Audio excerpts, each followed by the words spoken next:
Well good morning friends, how are you.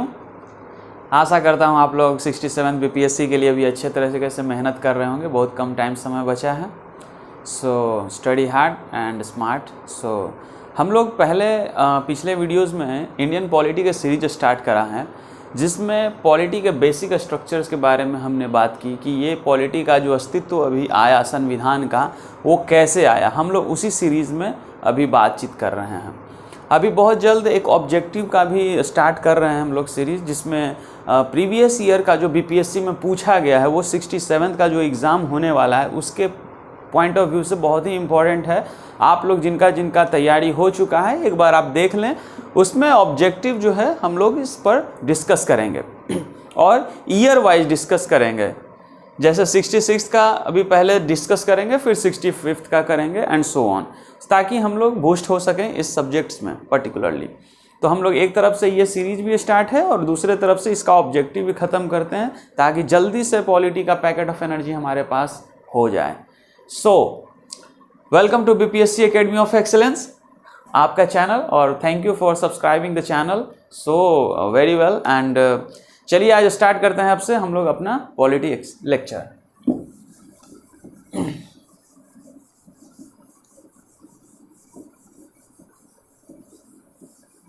अभी तक हम लोगों ने जो पिछले लेक्चर्स में पढ़ा, आइए एक शॉर्ट समरी करते हैं, वेरी फास्टली रिकैप करते हैं चीज़ों को कि हमने क्या पढ़ा, और उसके बाद हम लोग आज का जो चैप्टर पढ़ेंगे जिसका नाम है फ्रेमिंग ऑफ द कॉन्स्टिट्यूशन। हमारा जो संविधान है वो कैसे बना, आइए हम इस पर डिस्कस करते हैं। हमारा टॉपिक का नाम क्या रहेगा? Framing of the constitution.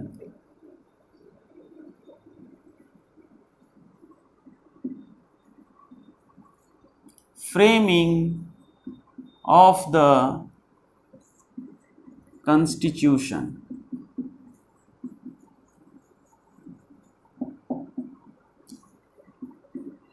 हमारा जो संविधान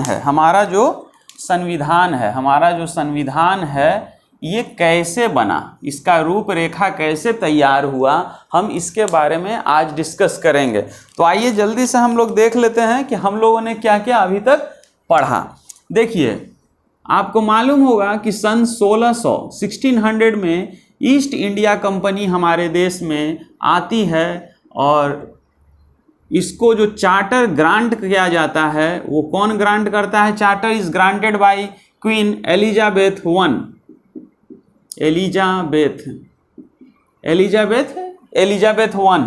एलिजाबेथ वन जो है ईस्ट इंडिया कंपनी को चार्टर प्रोवाइड करती है कि जाइए इंडिया में आप ट्रेड कर सकते हैं, लाइसेंस दे देती है। चार्टर का मतलब क्या होता है? लाइसेंस उसको दिया जाता है कि जाइए आप ट्रेड करिए। 1600 के बाद हमने देखा था 1765, ये वो दौर है, 1600 से 1765, ये वो दौर है जिसमें 1765 आते आते, इसका काम तो ईस्ट इंडिया कंपनी का था प्योर ट्रेडिंग, व्यापार करना केवल, परंतु 1765 जैसे जैसे नजदीक आता है, ये व्यापार तो करता ही है, साथ साथ में एडमिनिस्ट्रेटिव फील्ड में भी घुस जाता है, हम लोगों पे सिविल जस्टिस के फील्ड में चला जाता है, न्याय करने के फील्ड में चला जाता है, हम पे शासन करना चाहता है, हमारे अधिकारों, वो अपने अधिकार के क्षेत्र को बढ़ाना चाहता है, तो ये काम करता है। और 1765 का वो समय जिसमें उसने दीवानी राइट्स अधिकार प्राप्त कर लिया, बंगाल, बिहार और उड़ीसा का भी 1765 तक में जाते जाते, और इस अधिकार से अब वो अभी तक तो प्योर ट्रेडिंग कर रहा है, परंतु 1765 से उसने जो है उसके दो डायमेंशंस हो जाते हैं। एक तो ट्रेड तो करता ही है, साथ में एडमिनिस्ट्रेशन का भी काम करने लगा, सिविल जस्टिस का काम करने लगा। इन फील्ड्स में हमारे आंतरिक इंटरनल अफेयर्स में ये पार्टिसिपेट करने लगा, इंटरनल अफेयर्स में पार्टिसिपेट करने लगा। अब ये मनमानी हो गया, ना कोई रूल है ना रेगुलेशन है, कुछ नहीं है, जैसे मन वैसे इंडियंस को ये ट्रीट कर रहा है। इससे क्या हुआ कि बड़ा अफरा तफरी का मौसम हो गया, माहौल हो गया। ये बात क्राउन को पता चलती है। क्राउन फिर सोचता है कि इस प्रकार से देश नहीं चल सकता है, हम राज नहीं कर सकते हैं। तो इसको लगाम लगाने के लिए द रेगुलेटिंग एक्ट 1773 आता है। इसके बाद आता है द रेगुलेटिंग एक्ट 1773।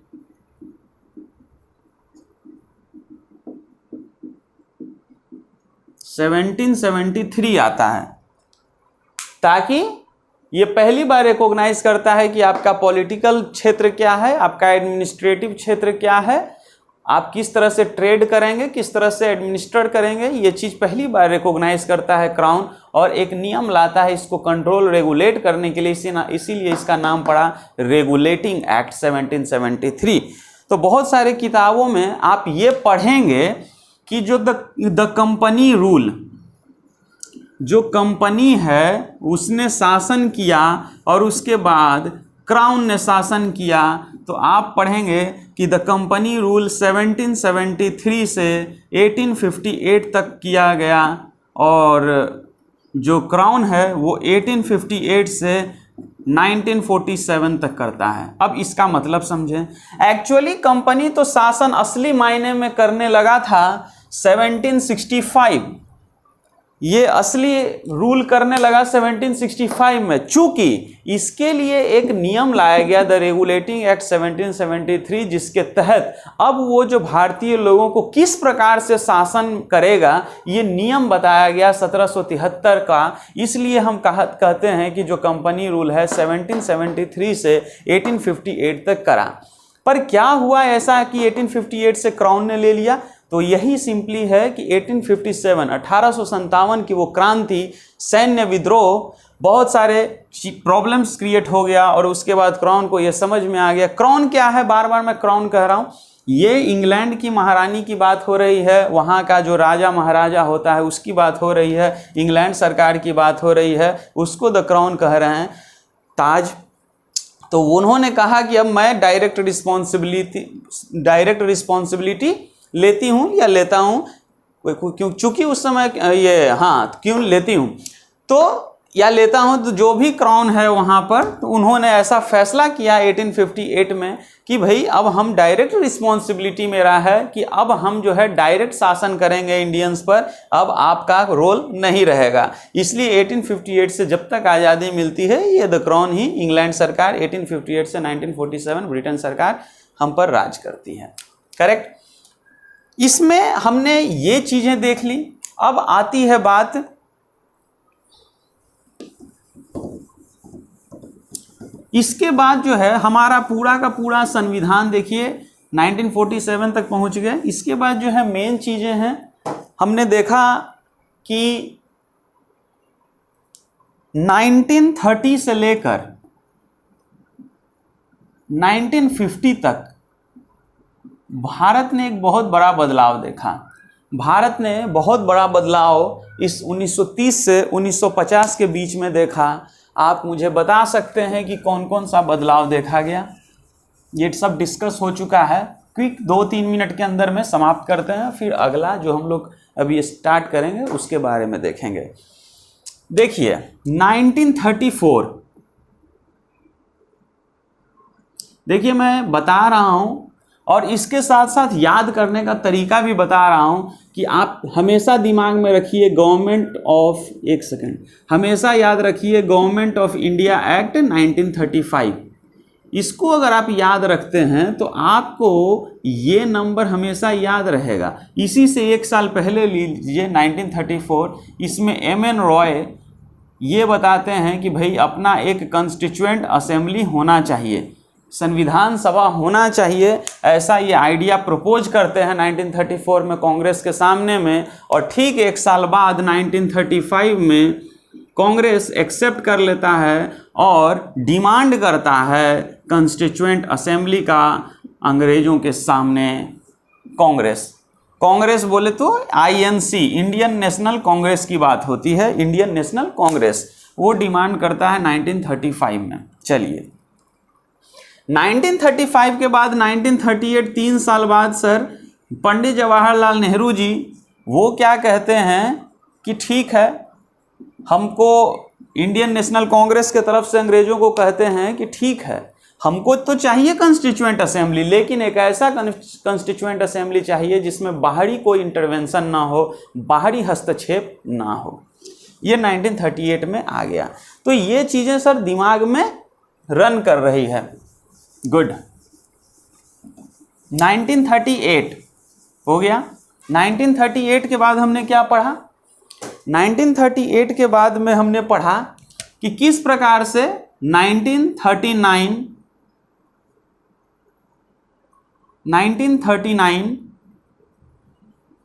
में क्या क्या होता है। 1939 में क्या होता है बताइए। 1939 में क्या होता है? 1939 में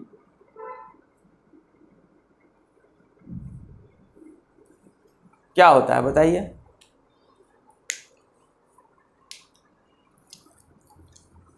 वर्ल्ड वार 2 स्टार्ट होता है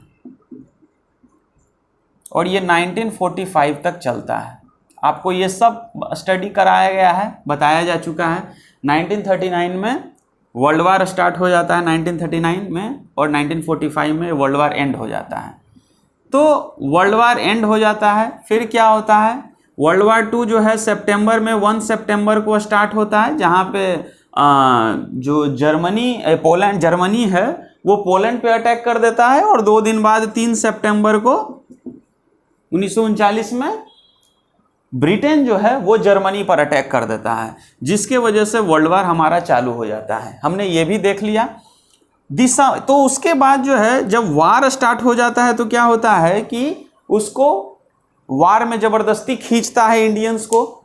उस समय के वायसराय थे लिन लिथगो।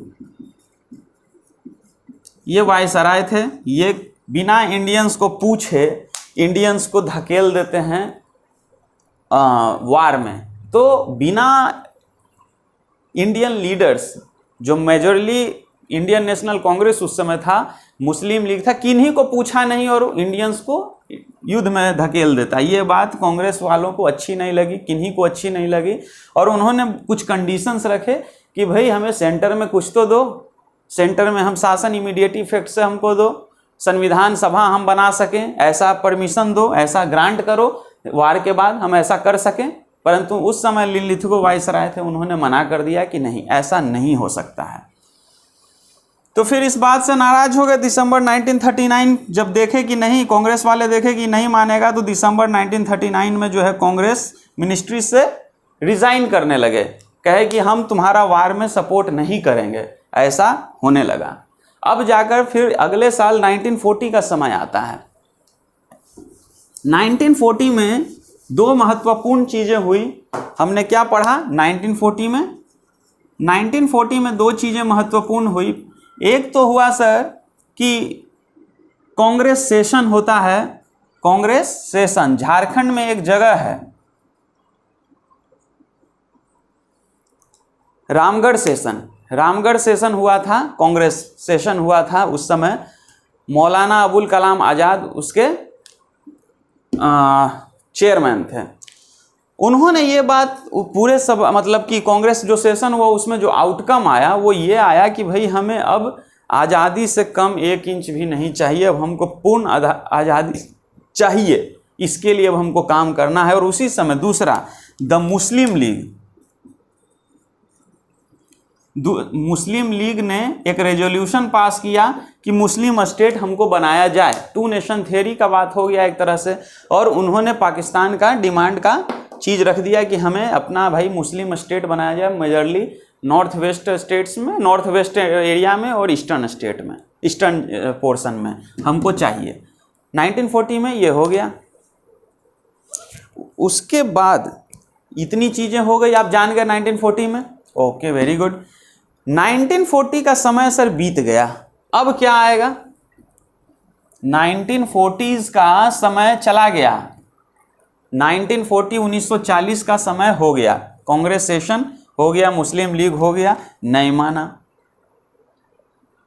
अब क्या हुआ कि इन्होंने ऐसा दिमाग में बैठा लिया और इंटरनेशनल प्रेशर ब्रिटिश पर बहुत ज़्यादा आने लगा कि भाई इंडिया का आर्मी को, इंडिया के रिसोर्सेज को वार में, युद्ध में आपको यूज़ करना है, आप उसको मनाओ, जैसे भी मानता है मनाओ।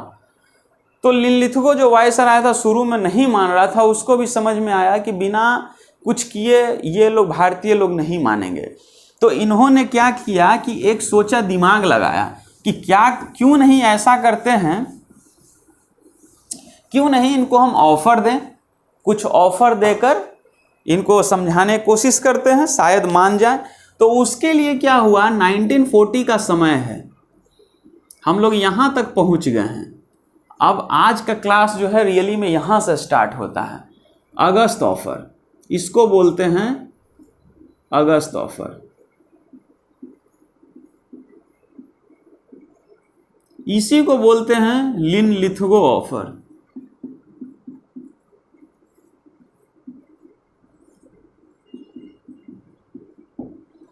अगस्त ऑफर और लिनलिथगो ऑफर मतलब क्या?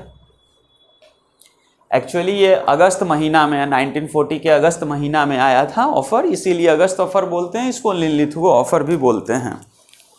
इसमें देखिए क्या क्या लालच दे रहे हैं अंग्रेज, ताकि आप हमको वार में सहायता कर सकें। तो क्या क्या आता है देखिए, ये बोलते हैं पहला कि ठीक है, आज़ादी चाहिए आपको ना, आपको आज़ादी चाहिए ना, तो एक काम करते हैं, हम आपको डोमिनियन स्टेटस देते हैं।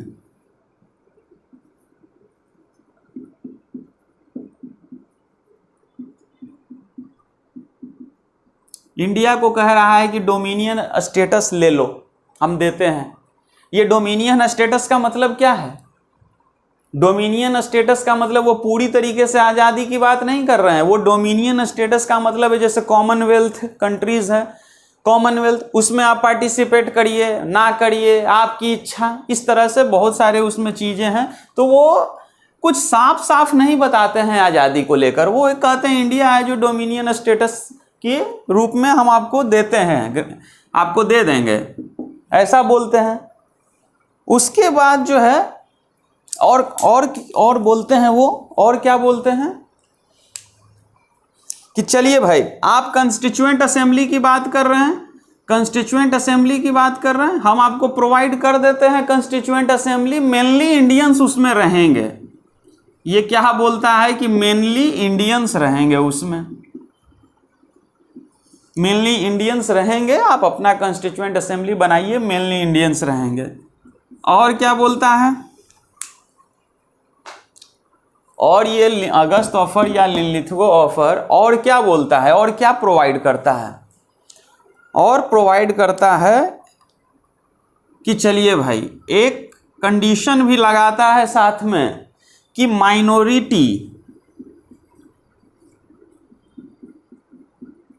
माइनॉरिटीज के बगैर आप अपना जो कंस्टिट्यूएंट असेंबली या कॉन्स्टिट्यूशन है उसको आप नहीं बना सकते हैं, जब तक ये नहीं पास करेगा बिल, ये रेजोल्यूशन, मतलब कि ये जब तक माइनॉरिटीज़ के कंसेंट में, माने उसके विचार में, जब तक आप उसका भी एक तरह से वीटो पावर दे दिया इसको, माइनॉरिटीज़ को वीटो पावर की, मतलब बिना आपके सहमति के वो संविधान नहीं बना सकते हैं, उनमें इनका सहमति जरूरी है। और इस वजह से द मुस्लिम लीग वेलकम किया इस चीज़ का, क्योंकि ये इसको वीटो पावर देता है, क्योंकि मुस्लिम लीग माइनॉरिटीज़ में था, तो उसको बोलता है कि आपको बिना पूछे, बिना आपके सहमति के, बिना आपके जितना वोटिंग है उतना के आप संविधान नहीं बना सकते हैं। ये एक कंडीशन लगा दिया, इसमें वो मुस्लिम को भी खुश कर दिया और ऐसा कंडीशन अप्लाइड कर दिया। तो ये है अगस्त ऑफर, लिनलिथगो ऑफर। और एक चौथा चीज़ बताया, चौथा चीज़ ये बताता है कि जो एग्जीक्यूटिव काउंसिल है, चौथा चीज़ है जो एग्जीक्यूटिव काउंसिल है, एग्जीक्यूटिव काउंसिल, एग्जीक्यूटिव का मतलब क्या है बता सकते हैं?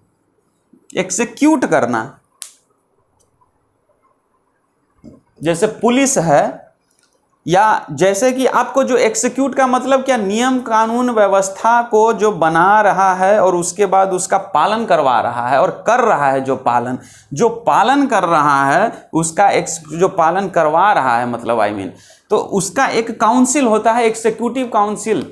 उसमें बोला जा रहा है कि मोर इंडियंस को रखा जाएगा, ज़्यादा से ज़्यादा इंडियंस को, एक ऐसा काउंसिल जिसमें इन चीज़ों का डिस्कशन होता है। इस काउंसिल में वो मोर इंडियंस को कह रहा है, एग्जीक्यूटिव काउंसिल्स में मोर इंडियन, ज़्यादा से ज़्यादा इंडियंस को हम इसमें शामिल करेंगे हमारे एग्जीक्यूटिव काउंसिल में, ऐसा वो बात बोलता है।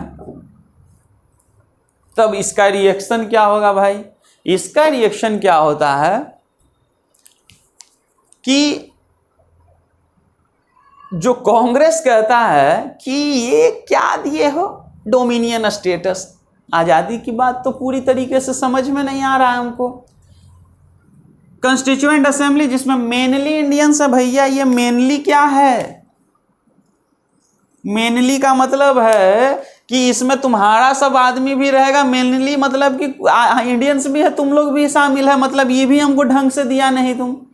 माइनॉरिटीज कह दिया, इसका मतलब है कि कॉन्स्टिट्यूशन है, मोर इंडियंस इसमें रहेगा।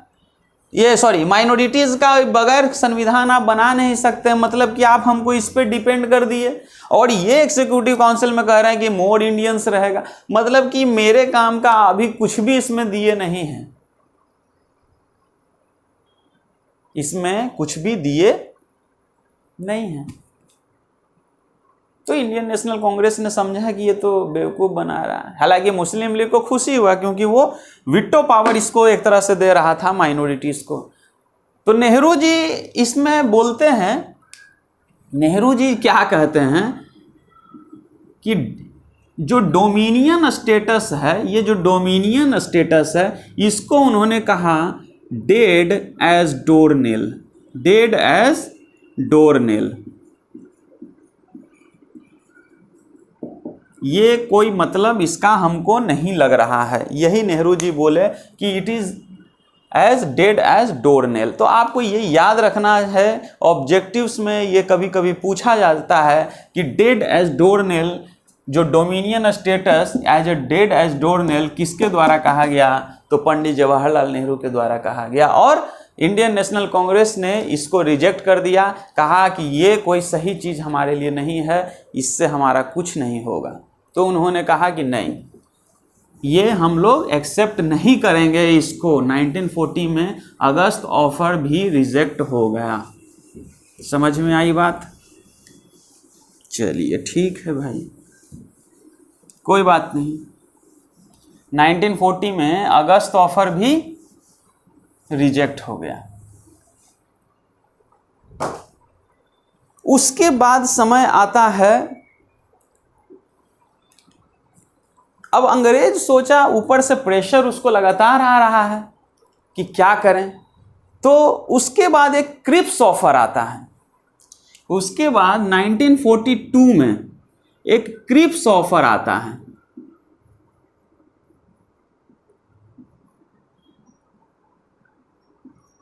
क्रिप्स ऑफर आता है, इसी को मॉडिफाइड अगस्त ऑफर भी बोल सकते हैं, मॉडिफाइड अगस्त ऑफर भी बोल सकते हैं। अगस्त ऑफर जो आया था उसी का थोड़ा सा मॉडिफिकेशन इसमें किया गया है। ये क्या है भाई?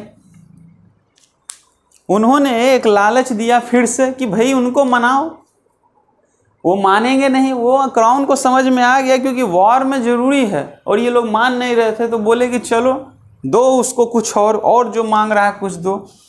तो पहला जो चीज़ बोला कि चलिए भाई, इंडिया एज अ यूनियन उसको ग्रांट किया डोमिनियन स्टेटस देंगे हम। इसमें उसने यूनियन शब्द जैसा कुछ बोला,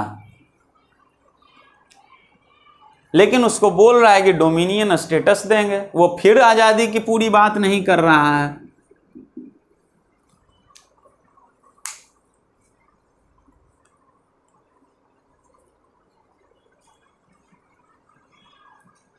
और ये भी बोलता है कि कॉन्स्टिट्यूएंट असेंबली आप लोग बनाएंगे आप लोग के आफ्टर वर्ल्ड वार आप लोग बनाइए, वर्ल्ड वार 2 ख़त्म हो जाने के बाद, आफ्टर एंड होने के बाद, एंड जब हो जाएगा तो आप कॉन्स्टिट्यूएंट असेंबली बनाइए।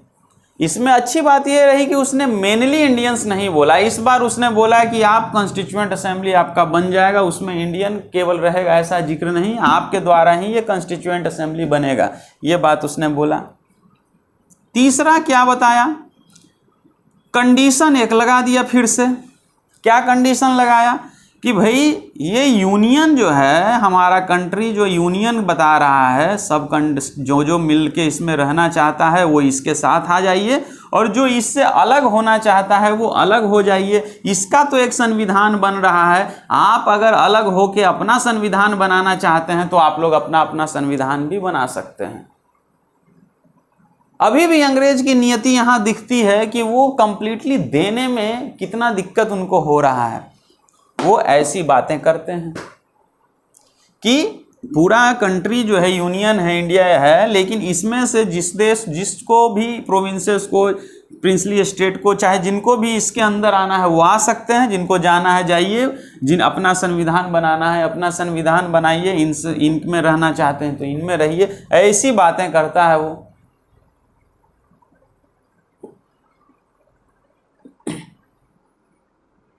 तो Cripps offer, modified August offer, इस तरह की बात कर दिया।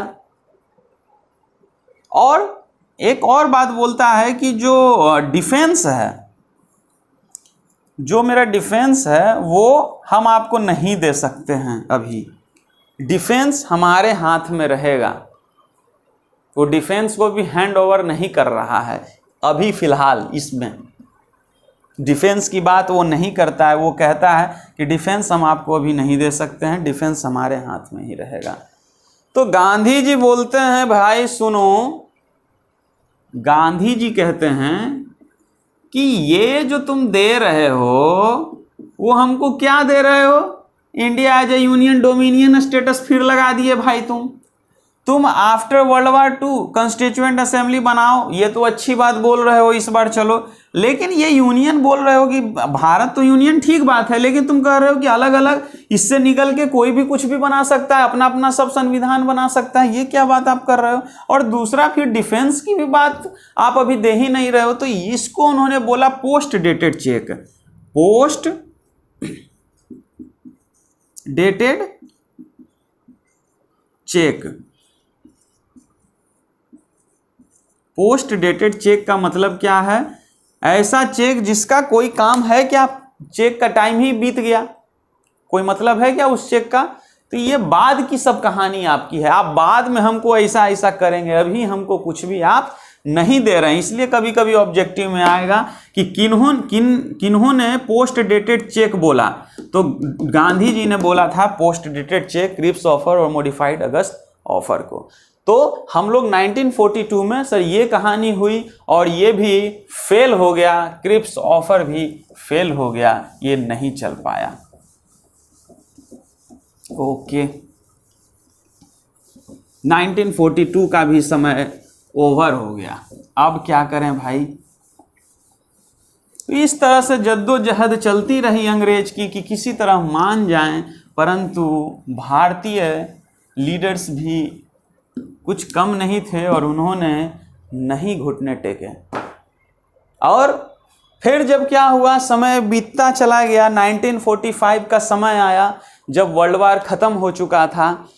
वर्ल्ड वार ख़त्म हो गया, फिर अंग्रेजी हुकूमत को ये एक्चुअली विंस्टन चर्चिल साहब जो थे उस समय वर्ल्ड वार के समय में थे वहाँ के, तो इलेक्शन हुआ, प्राइम मिनिस्टर थे, तो इलेक्शन हुआ, वो हार गए थे एक्चुअली, लेकिन वर्ल्ड वार जीत गए। तो उसके बाद जो नई सरकार आई उन्होंने कैबिनेट मिशन प्लान भेजा। वो जानते थे कि अब जो यहाँ की हुकूमत नहीं इसको फॉरवर्ड कर पाएगी, आगे नहीं बढ़ पाएगी और बहुत दंगा हो सकता है, बहुत लड़ाई झगड़ा हो सकता है, खून खराबा हो सकता है। इस चीज़ को उन्होंने भांप लिया था।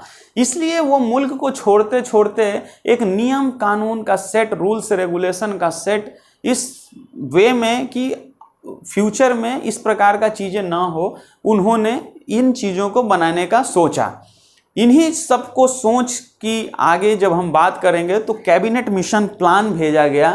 Cabinet mission plan, it's very very important dear friends, cabinet mission plan, और ये सक्सेसफुल रहा कैबिनेट मिशन प्लान।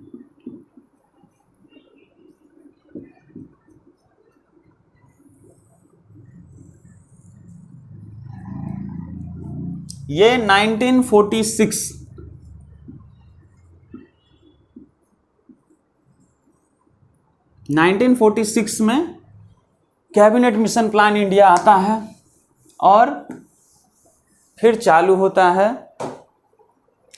कि भाई क्या किया जाए। इसने एक प्लान लाया है अपने साथ ये जो है कैबिनेट मिशन प्लान, ये एक प्लान लाया है इंडिया में कि आपका जो संविधान सभा बनेगा, कंस्टिट्यूएंट असेंबली बनेगा, जिससे आप अपना संविधान तैयार करेंगे डिस्कशन करके, वो किस प्रकार से होगा। तो एक्चुअली ये जो प्लान है इसमें headed by Stafford Cripps, Stafford Cripps, headed by, ये हेड थे स्टैफोर्ड क्रिप्स। एक हैं एवी अलेक्जेंडर,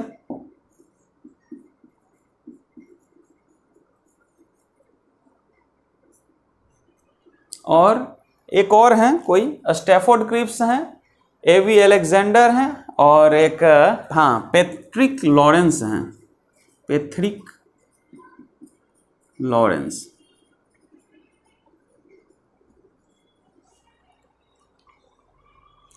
पैट्रिक लॉरेंस हैं, पैथिक आई थिंक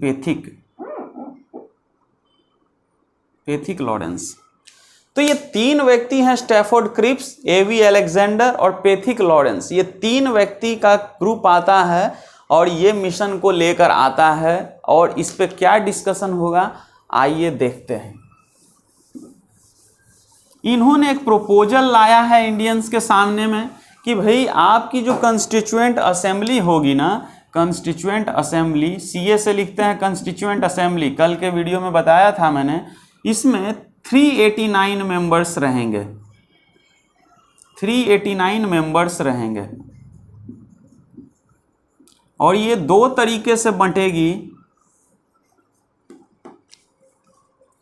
ये जो मेंबर्स हम आपको दें मतलब रहेंगे, आप लोग बनाइए, तो एक होगा प्रोविंसेस,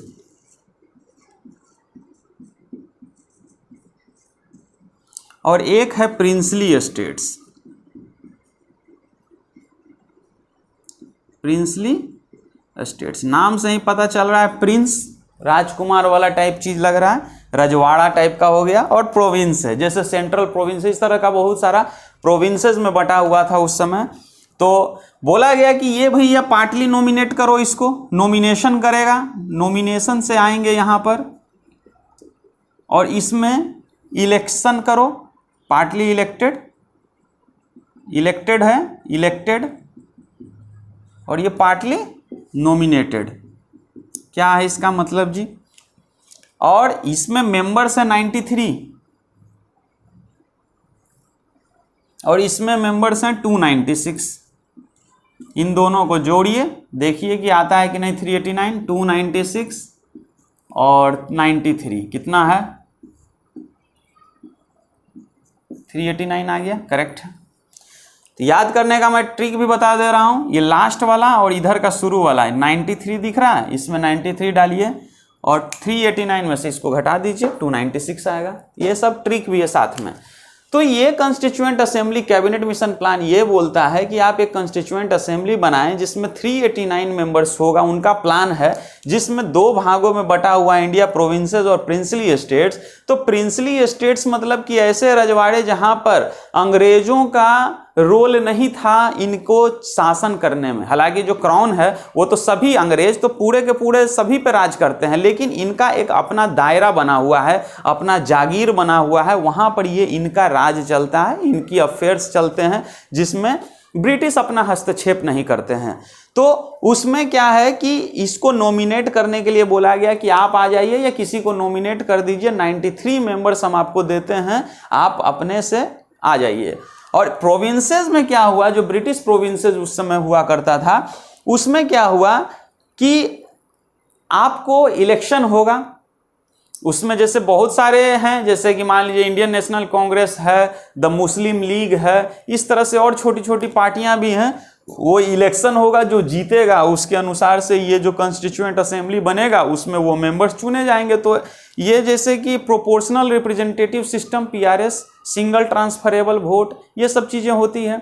ये बताएंगे हम बाद में कि क्या होती है। जैसे कि एक जनसंख्या है, उस पर मान लीजिए कि 100 जनसंख्या, उस पर से एक व्यक्ति को चुना गया, ये नॉमिनेट करेगा भाई पूरे 100 जनसंख्या को, और उसको वोटिंग होगा, इस तरीके से चुना गया और उसमें फिर हमारा मेंबर्स चुना गया इस तरह से। तो पूरे भारत में इस तरह से किया गया और 389 मेंबर्स में चुनाव हुआ और हमारा इतना मेंबर्स का चुनाव होकर कॉन्स्टिट्यूएंट असेंबली उस दिन सेटअप हो गया। Okay, very good.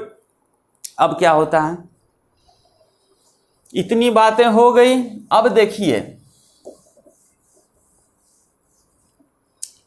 Constituent assembly sir, जिसका सपना देखा था हमने कि बन जाए, हकीकत में अब आ गया।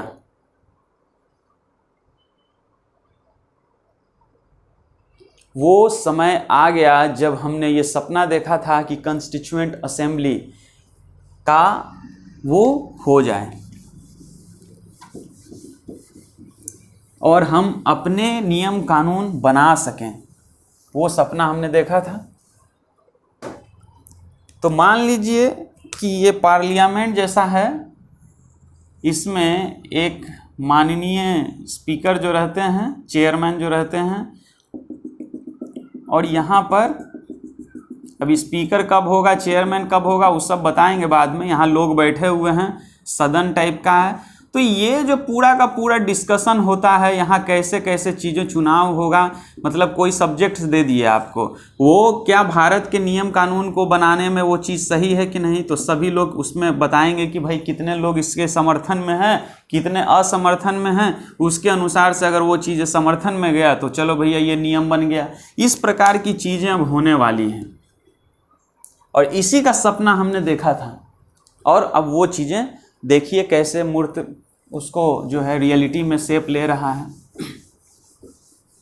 चलिए, तो बहुत अच्छी बात है।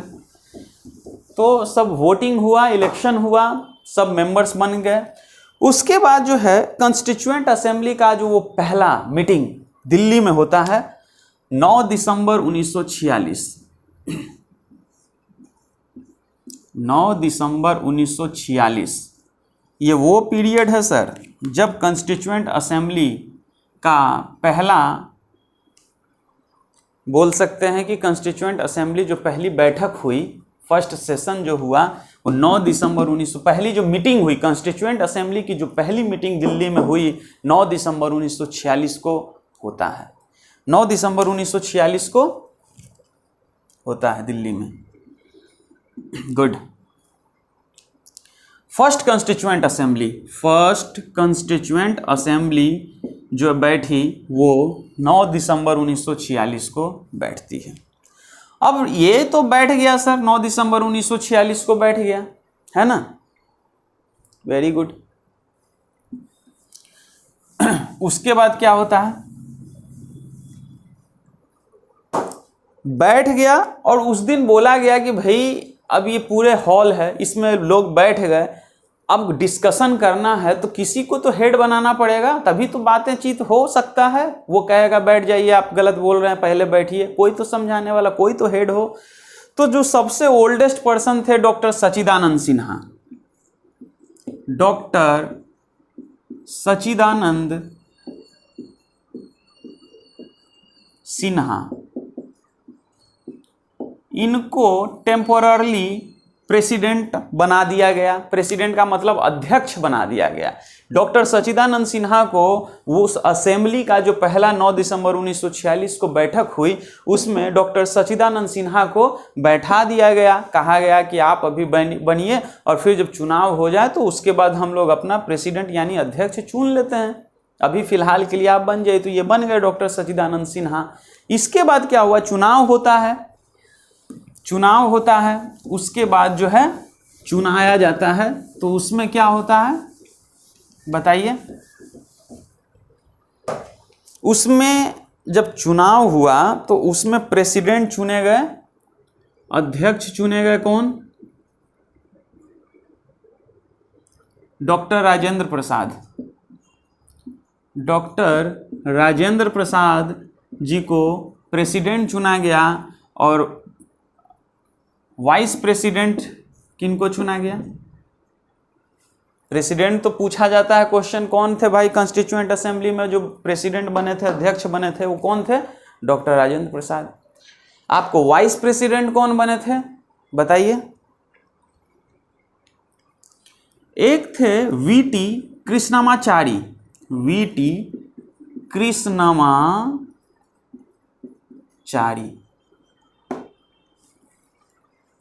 ये बने थे वाइस प्रेसिडेंट। और एक बने थे एचसी मुखर्जी,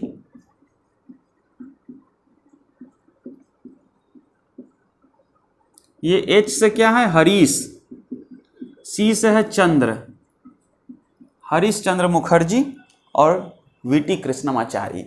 तो आप कह सकते हैं कि हमारा कॉन्स्टिट्यूएंट असेंबली में 2 वाइस प्रेसिडेंट थे, 2 वाइस प्रेसिडेंट थे, एचसी मुखर्जी और वीटी कृष्णमाचारी, ये 2 वाइस प्रेसिडेंट थे। गुड। और एक प्रेसिडेंट थे डॉक्टर राजेंद्र प्रसाद। ये बैठ गए, अब स्टार्ट हुआ भाई क्या किया जाए, तो अच्छी बात है।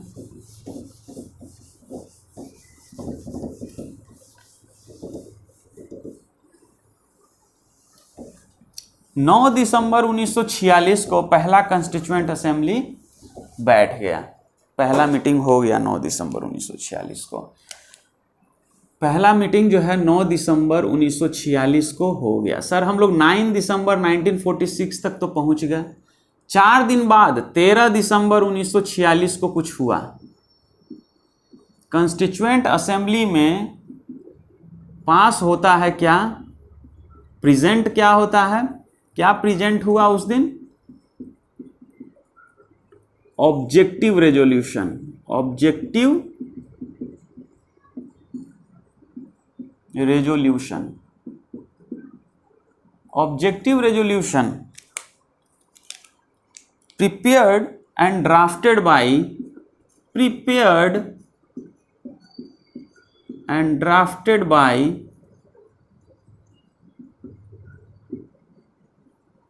पंडित जवाहरलाल नेहरू, पंडित जवाहरलाल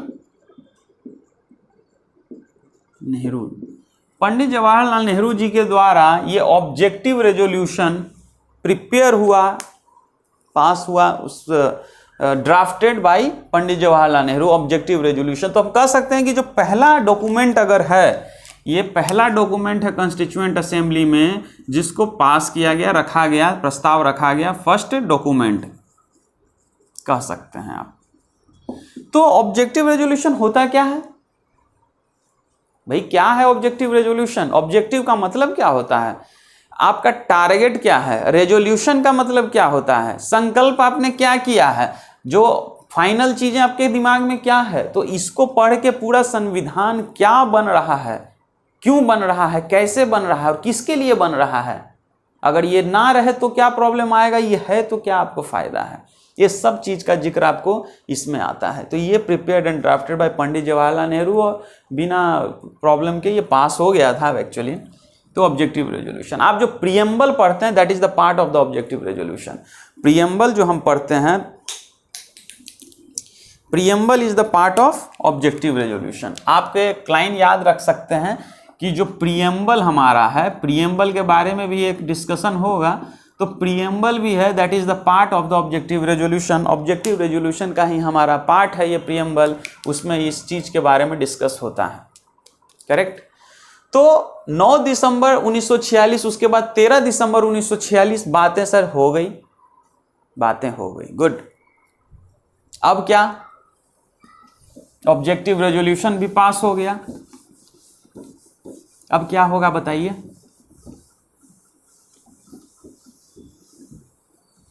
हम लोग धीरे धीरे बढ़ रहे हैं आगे की ओर। 13 दिसंबर 1946 का समय है ये। अब इसके बाद क्या होता है देखिए, इसके बाद जो है 13 दिसंबर 1946 तो हो गया। अब क्या होता है कि कॉन्स्टिट्यूएंट असेंबली जो है कमिटीज का गठन करती है, कमिटी का गठन करती है और कमिटी को बोलती है कि भाई आपको सब्जेक्ट दिया जाता है, आप इस पे एक रिपोर्ट तैयार कीजिए। पूरी तरीके से रिपोर्ट अब तैयार, क्योंकि हमारे पास संविधान सभा है, अब हम आपको उसमें नियम कानून बनाने हैं, तो हम आपको सब्जेक्ट्स दे रहे हैं। फाइनेंस का कोई दे दिया, कोई रेलवेज दे दिया, तो इस तरह का कमिटीज है। कमिटीज भी जैसे मेजर कमिटी है, माइनर कमिटी है, इस तरह का बहुत सारा कमिटी बना और उसको अपना अपना काम सबको करना रहा तो करना रहेगा, तो उन चीज़ों पे डिस्कशन होगा। हालांकि अभी कमिटी, अभी ये कमिटीज क्या करेगा, बहुत सारा रिपोर्ट बनाएगा, ये बहुत सारा रिपोर्ट बनाता है और ये सब जो रिपोर्ट बनाकर जो सबमिट होता है तो BN राव साहब को फिर फाइनली मिल जाता है। और BN राव जो है को बोला जाता है कि भाई आपको ये जो सबमिटेड रिपोर्ट्स हैं, जो आपको रिपोर्ट मिले हैं, जो आपको रिपोर्ट मिला है, इससे आप एक ड्राफ्ट तैयार कीजिए, एक ड्राफ्ट हमको बनाइए। ड्राफ्ट का मतलब कच्चा काम, इसको ड्राफ्ट एक तैयार करिए। इन जो रिपोर्ट्स आपको मिला ये सब हम लोग सब्जेक्ट्स बनाए, बहुत सारा छोटा छोटा यूनिट्स में बांटा गया और उन्होंने रिपोर्ट बनाया और उसको BN राव साहब को दिया और इन्होंने फाइनली ड्राफ्ट बनाया। तो एक क्वेश्चन आता है हु प्रिपेयर्ड ड्राफ्ट, तो बोलिएगा कि BN Rao prepared draft, BN Rao prepared draft. Draft बनाने वाले ये यही व्यक्ति हैं, BN राव प्रिपेयर्ड ड्राफ्ट। इस तरीके से BN राव साहब ड्राफ्ट बनाते हैं। ये वही BN राव साहब हैं जिनकी बात हम किए थे 1934 में, जो आइडिया दिए थे। तो BN Rao prepared draft, correct, good. अब क्या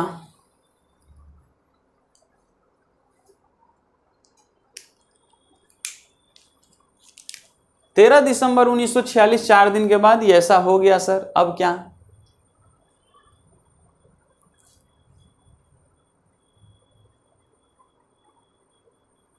अब हमारा जो है देश कगार पे है आज़ादी होने के, तो कॉन्स्टिट्यूएंट असेंबली जो है इसको पास कर रहा है, प्रेजेंट कर रहा है। ये सब चीज़ें आपने देख लिया। प्रीएम्बल तो बाद की चीज़ है।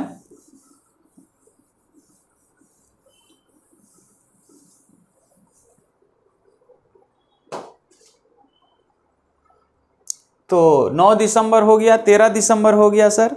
अब जो है 15 अगस्त 1947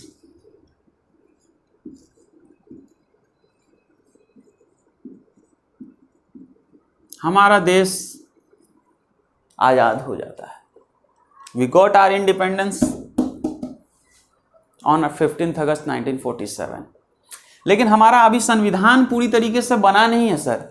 29 अगस्त 1947 को 29 अगस्त 1947 को क्या होता है, एक ड्राफ्टिंग कमिटी बैठता है, ड्राफ्टिंग कमिटी कंस्टिट्यूट होता है। ड्राफ्टिंग कमिटी, जो मैंने कमिटी बता रहा हूँ, ये मेजर कमिटी, माइनर कमिटी, इस तरह से कमिटी बना था, जिसमें नेहरू जी भी एक कमिटी का चेयरपर्सन थे, मतलब मेन थे। उस तरह से बहुत सारे कमिटी हैं, उसमें से एक ड्राफ्टिंग कमिटी जो बड़ा इंपॉर्टेंट हुआ बाद में चलकर और बड़ा सक्सेसफुल कमिटी बनाई है, ड्राफ्टिंग कमिटी।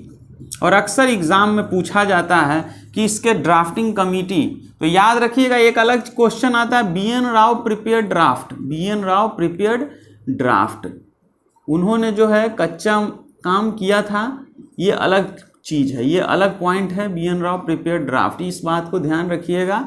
अगर पूछा जाए कि ड्राफ्ट कौन तैयार किया था तो BN राव, लेकिन ड्राफ्टिंग कमिटी एक अलग कमिटी है जिसमें ये बताया गया, जिनके चेयरपर्सन जिनको बनाया गया वो कौन थे।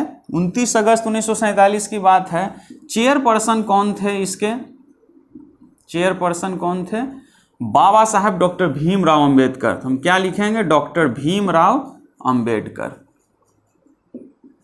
भीमराव अंबेडकर, लेजेंड पर्सन अंबेडकर,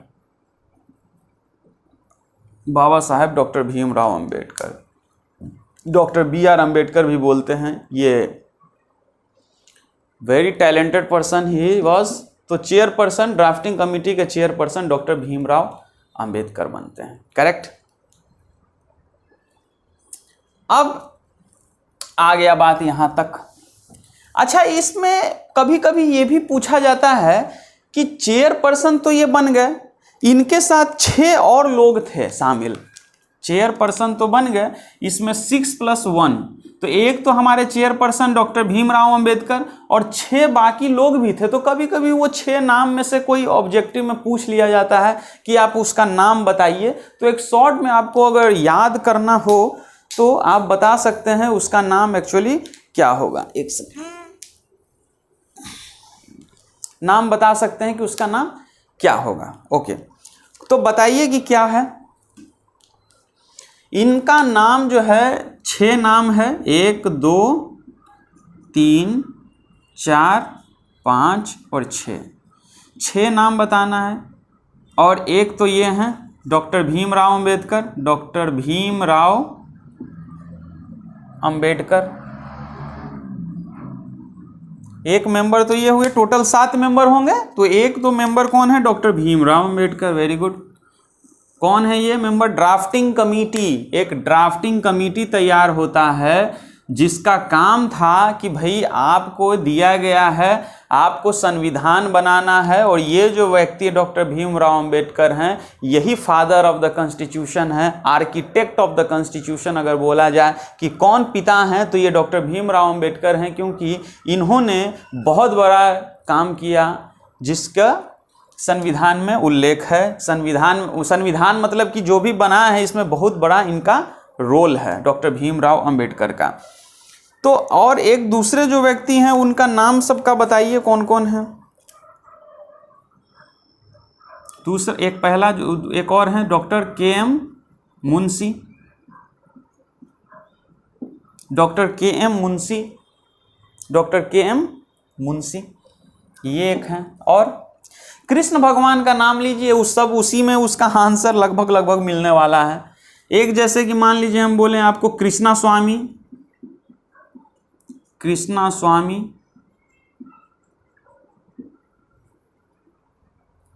और कृष्ण जी का क्या नाम है,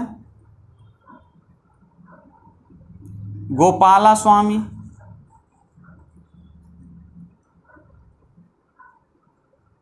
और क्या है, माधव, और एक डॉक्टर KM मुंशी, कृष्णा स्वामी, गोपाला स्वामी, माधव, हाँ, और एक हैं एक सैयद मोहम्मद हैं एक, और एक कौन है, 1 2 3 4 5 6, एक, हाँ बताइए, एक हैं TT कृष्णमाचारी, हाँ TT कृष्णमाचारी,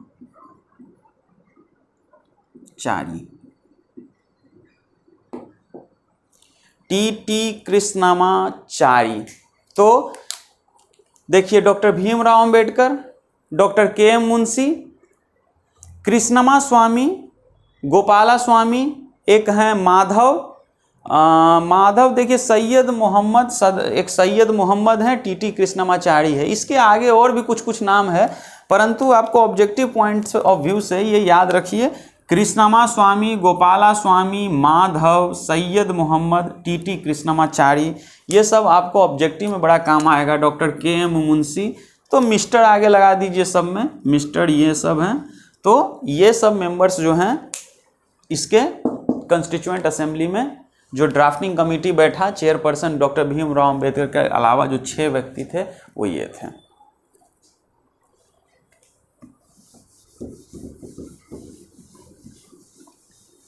इसके बाद हम लोग देखेंगे ये जो ड्राफ्टिंग कमेटी बैठा डॉक्टर भीमराव अंबेडकर जी का, ये लगभग आपको 6 महीने से कम का समय लिया, 6 महीने से कम का समय लिया।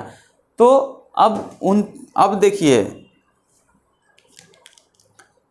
तो बहुत सारा जो डिस्कशन हुआ, वोटिंग हुआ आपको, उसके बाद जो है हम लोग यहाँ तक पहुँच गए। कॉन्स्टिट्यूएंट असेंबली में 15 अगस्त 1947 को आज़ादी मिल गया। उसके बाद 29 अगस्त 1947 को क्या हुआ, कॉन्स्टिट्यूएंट असेंबली बैठा, उसमें ड्राफ्टिंग कमेटी को दिया गया और उन्होंने डॉक्टर भीमराव अंबेडकर को प्रेसिडेंट चेयरमैन बनाया गया और 6 और भी लोग थे। तो इस तरीके से सर हमारा ड्राफ्टिंग कमेटी कहा कि अब इसका काम दिया गया। उसके बाद क्या होता है, फरवरी 1948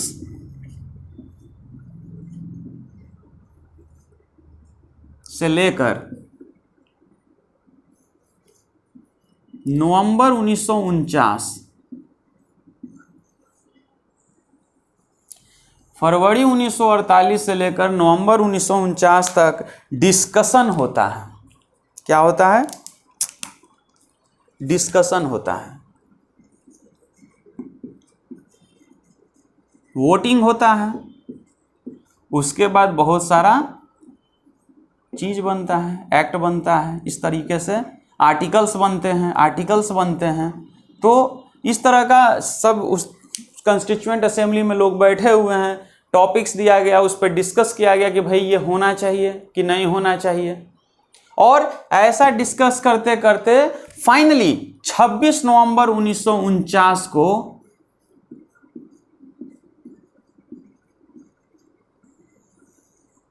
हमारा जो संविधान का जो हमने सपना देखा, लास्ट में जाकर 26 नवंबर 1949 को फाइनल हो गया। इस दिन हमने इसको एडॉप्ट कर लिया, एडॉप्ट कर लिया 26 नवंबर 1949 को। तो पहला कॉन्स्टिट्यूएंट असेंबली कब बैठा था, 9 दिसंबर 1900, फर्स्ट कॉन्स्टिट्यूएंट असेंबली 9 दिसंबर 1946, 9 दिसंबर 1946 से लेके 26 नवंबर 1949 तक का सफ़र रहा। पहला कॉन्स्टिट्यूएंट असेंबली बना और इस दिन लास्ट में आपको संविधान मिल गया। तो जो समय लगा सर वो 2 साल 11 महीना और 18 दिन इस संविधान को बनने में लगा।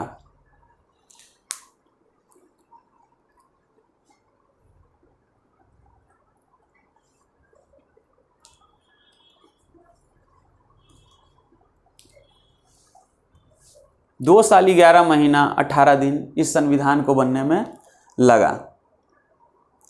अब एक सवाल आता है कि अच्छा ये 26 नवंबर क्या है, और एक और बात सर, हाँ ये लगा, और उसके बाद एक्चुअली ये 26 नवंबर जो है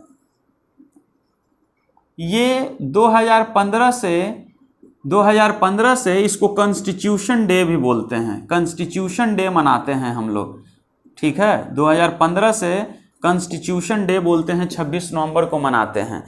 तो आपके दिमाग में आएगा कि जब हम 26 नवंबर को संविधान मेरा बनकर तैयार हो गया तो हम 26 जनवरी को क्यों मनाते हैं?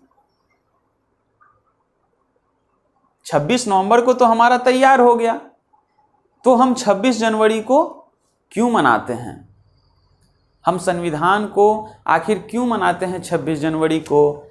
तो इस प्रश्न का उत्तर सर हम अगले वीडियो में देंगे आपको कि 26 नवंबर को हम अगर बना चुके हैं तो 26 जनवरी को हम क्यों मनाते हैं। तो चूंकि वीडियो बहुत ज़्यादा लंबा हो जाएगा इसलिए मैं यहीं पर इसको स्टॉप कर रहा हूँ। सो आपने बेसिक चीज़ें समझी, आपने ये समझा कि जो वर्ल्ड वार 1945 हो गया उसके बाद जो हमारा 1946 जो कैबिनेट मिशन प्लान जो हमारा आता है तो किस प्रकार से चीज़ें चल रही हैं, कैबिनेट मिशन प्लान जो 389 मेंबर्स का प्लान लेकर आया, प्रोविंसेस और प्रिंसली स्टेट में डिस्ट्रीब्यूट हुआ, 296 जो है प्रोविंसेस से है, तो इस तरीके से 93 मेंबर्स प्रिंसली स्टेट से हैं। तो वो कैसे कैसे आगे बढ़े, कंस्टिट्यूएंट असेंबली एक बना जिसमें डॉक्टर सच्चिदानंद सिन्हा को, पहले बुजुर्ग व्यक्ति थे, उनको बनाया गया कि भाई आप चेयरपर्सन बन जाइए और उसके बाद जो है वोटिंग होगा और फिर बनेंगे। तो डॉक्टर राजेंद्र प्रसाद फिर बने चेयरपर्सन और 2 वाइस प्रेसिडेंट बन गए।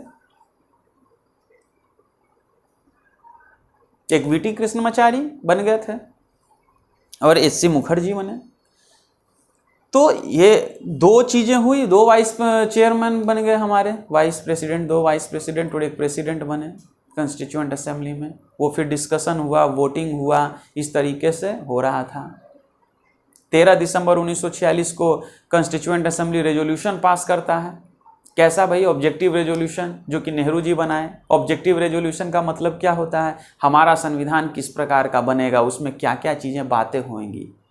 इसका छोटा सा उदाहरण आप एक प्रियम्बल देखिए, जो प्रियम्बल हमें यही चीज़ बताता है, तो उसका पार्ट है, हम पढ़ेंगे उसको। 13 दिसंबर 1946 के बाद क्या होता है भाई? कंस्टिट्यूएंट असेंबली आपका बन चुका है। अब इस पे सब्जेक्ट्स बहुत सारे आ गए, कमिटीज़ बनने चालू हो गए और वो ड्राफ्ट बनाते हैं, रिपोर्ट्स तैयार करते हैं और वो रिपोर्ट BN राव साहब को दिया जाता है। BN Rao adviser to constituent assembly हैं। ये जो BN राव हैं एडवाइजर टू कंस्टिट्यूएंट असेंबली हैं, एडवाइजर टू कंस्टिट्यूएंट असेंबली। ये मेंबर नहीं है कंस्टिट्यूएंट असेंबली के, BN राव साहब मेंबर नहीं है कंस्टिट्यूएंट असेंबली के, ही was adviser to constituent assembly, और वो एडवाइस करते हैं। तो ये BN राव प्रिपेयर ड्राफ्ट। 15 अगस्त 1947 को देश आजाद हो गया। उसके बाद 29 अगस्त 1947 को डॉक्टर BR अम्बेडकर की अध्यक्षता में ड्राफ्टिंग कमेटी बैठता है, 6 और मेंबर्स होते हैं। उसके बाद जो है 6 और मेंबर्स, मुंशी साहब होते हैं, एक डॉक्टर KM मुंशी साथ रहते हैं, कृष्णा बोले हैं, कृष्णा स्वामी, गोपाला स्वामी, माधव, मोहम्मद सैयद मोहम्मद, TT कृष्णमाचारी। तो इस तरह से रहते हैं। तो बाकी 6 मेंबर्स हो गया। उसके बाद हम लोग जब सब कुछ बन गया, सब कुछ तैयार हो रहा है संविधान में, ड्राफ्टिंग कमेटी भी होता है, इनको 6 महीना से कम का समय लगता है, ये अपना रिपोर्ट सब दे देते हैं, डिस्कशन होता है उस पर संविधान में। फरवरी 1948 से नवंबर 1949, 26 नवंबर 1949 को फाइनली 26 नवंबर 1949 को फाइनली हमारा संविधान बनके तैयार हो जाता है। अब 9 दिसंबर 1946 को पहला जो मीटिंग बैठा था संविधान सभा का, और लास्ट में 26 नवंबर 1949 को फाइनली बनकर तैयार हो गया। तो सवाल आता है कि भाई 26 नवंबर को ही हम आज़ादी का दिवस मना दें, 26 नवंबर को तो मनाते नहीं हैं, 26 जनवरी को मनाते हैं, तो क्या कारण है? तो ये अगले वीडियो में देखेंगे। और 2015 से 26 नवंबर को कॉन्स्टिट्यूशन डे हम लोग मनाते आ रहे हैं। तो ये हमारा बेसिकली समरी हो गया सर, जितना भी हम पढ़ाया उसका समरी आपको बता दिए। Hope you are enjoying it, and channel को सब्सक्राइब करें और इतना प्यार दे रहे हैं इस चैनल को, so thank you very much. आप 67 BPSC के लिए अच्छे से पढ़ें और जो 68 BPSC की तैयारी कर रहे हैं, all the very very best, जमकर मेहनत करिए। Thank you.